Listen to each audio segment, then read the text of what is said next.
Aujourd'hui, on va parler d'une histoire dingue qui ressemble à de la manipulation médiatique. Un gros manque de respect entre NDO Runway, rappeur émergent du 93, et les producteurs de la chaîne Arte. Apparemment, la chaîne utiliserait la culture rap pour faire du buzz, tout en dévalorisant les artistes, et ça crée un vrai clash. En gros, NDO critique son passage dans le reportage d'Arte Trax, affirmant qu'il a été manipulé. Il avait accepté de participer à condition qu'il n'y ait ni moquerie, ni second degré dans le message global du reportage, ce qu'Arte avait promis. Mais ils ont refusé de lui montrer le résultat final avant sa diffusion. La veille, il s'aperçoit que le résultat ne respecte pas leurs accords. Malgré ses demandes répétées de retirer la vidéo, ils ont seulement changé le titre, la miniature et la description, en prétendant que ça ne portait pas atteinte à son image. Perso, j'ai regardé le reportage avant la plainte de NDO, et franchement, je me demandais ce que NDO faisait dedans. Il n'avait rien à voir avec les autres profils, et comme il l'a dit dans le reportage, il peut paraître je m'en foutiste dans sa manière de rapper, mais il n'est pas du tout second degré. Pour lui, la musique c'est très sérieux, et il a un vrai message derrière tout ça. En tout cas, je vous invite à vous faire votre propre avis en regardant vous-même le reportage. NDO présente cela comme un exemple de dévalorisation de la culture rap et de la culture populaire par des médias généralistes qui cherchent à maximiser leur audience, quitte à trahir la confiance des participants. À ce stade, je garde une petite réserve, parce qu'on n'a que la version de NDO. Mais honnêtement, je pense qu'il a raison à 99%. En tout cas, il y a eu un problème de communication avec l'équipe de production. Je pense que le message est clair.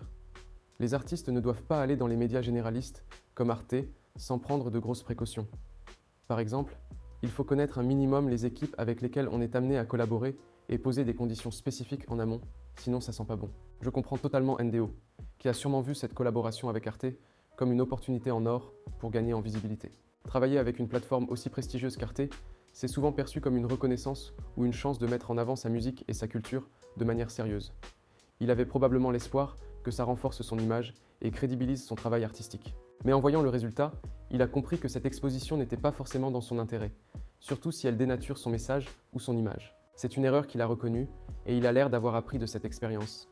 Ne pas faire confiance aveuglément, poser des conditions claires et surtout s'assurer d'avoir plus de contrôle sur le produit final. C'est un rappel pour beaucoup d'artistes que toutes les plateformes ne servent pas forcément la culture comme elles le prétendent et qu'il faut toujours rester vigilant face aux promesses des médias généralistes. Et ça vaut aussi pour les médias qui se disent rap. L'élément déclencheur qui m'a poussé à faire cette vidéo, c'est que je suis tombé hier sur une histoire similaire, celle de Marcus Lawrence, un formateur en ligne qu'on a aussi vu avec Balou. Apparemment, TF1 l'aurait approché pour un reportage 7 à 8, censé mettre en avant son parcours d'entrepreneur. Mais, selon lui, la chaîne l'aurait manipulé, en présentant les entrepreneurs comme des vendeurs de rêves, profitant des autres, alors qu'on lui avait promis un traitement respectueux. Les gars, j'aurais pu me sentir touché et honoré d'être invité par TF1, la chaîne nationale, la chaîne de notre peuple qu'on aime tant. Mais le problème, c'est qu'elle m'a déjà fait le coup l'année dernière, mais sur un autre email. Et elle m'avait dit, Marcus, on est intéressé pour parler de ton succès en tant qu'entrepreneur, en tant qu'expert en digital. Et le titre du reportage, vous voulez savoir ce que c'était? Je parle même pas, je vous mets ça ici. Ils boivent quotidiennement les paroles de dizaines de dropshippers qui affichent outrageusement leur réussite et dispensent des soi-disant conseils miracles. Un million, c'est quoi? Produire 200 € pour un 5000 personnes.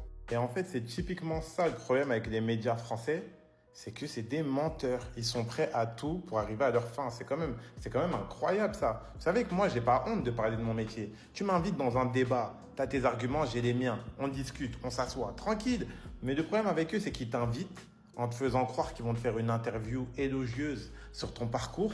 Et à la fin, ils vont tourner ça en mode « Ce connard de vendeur de rêve vend du rêve à des gens sur TikTok dans sa villa de rêve. » Je garde encore une fois une petite réserve.